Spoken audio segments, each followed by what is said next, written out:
Welcome to Type Tune Tint, everybody. I'm Tom Kranz, and today I'm interviewing myself. I'm promoting my new novel. It's called Wreck and Return. It's a fictionalized version, I guess you could say, of a past life of mine, during which I both worked as a news manager at CBS in New York while volunteering at home here in New Jersey as an EMT.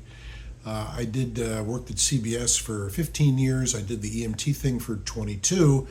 The two of them actually crossed paths, and I did both together for about 8 years, which meant commuting. Anybody who commutes from New Jersey to New York knows what a joy that is. It was basically 3 hours of my life every single day that I never got back. The news business itself is stressful.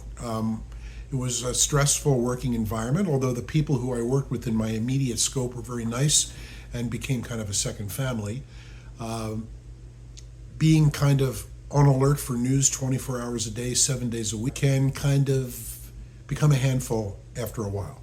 So working that, say, 10 to 12 hour day, and then coming home and answering 911 calls, sometimes in the middle of the night, sometimes on weekends, sometimes right after getting home from work, that made for some full days and some full nights. The protagonist of Wreck and Return is Griffin Ambrose. He's a man who is a news manager in New York by day and then a volunteer EMT by night, much like me, although I've really gone out of my way to make the parallels kind of cloudy.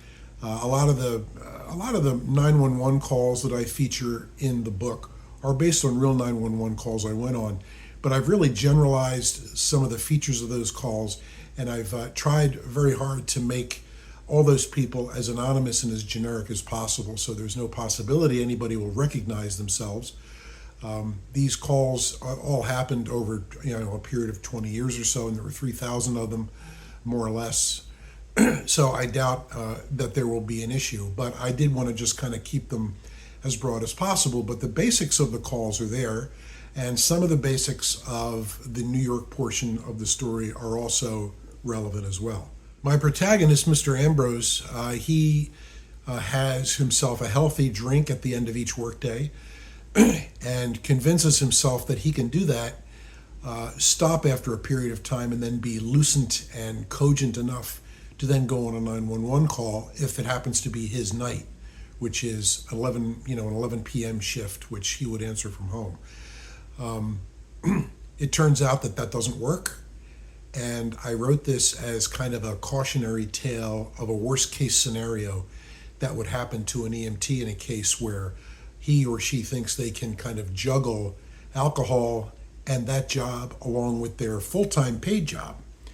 Doesn't work. So I wrote what I consider to be a pretty bleak worst case scenario for Mr. Ambrose here. He pretty much almost loses everything, and the last third of the book is kind of about him starting a new life after this horrible event happens, and maybe following a path towards redemption, because it turns out after doing 20 years of good, quite a few of the people who he helped along the way think that maybe one mistake shouldn't erase all that good. So the book is about, wreck and return.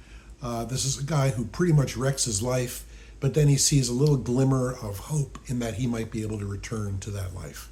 The cautionary tale in the book is about something really bad that happens, and it's a possibility for anybody who mixes alcohol with not only being a first responder, but being pretty much anything.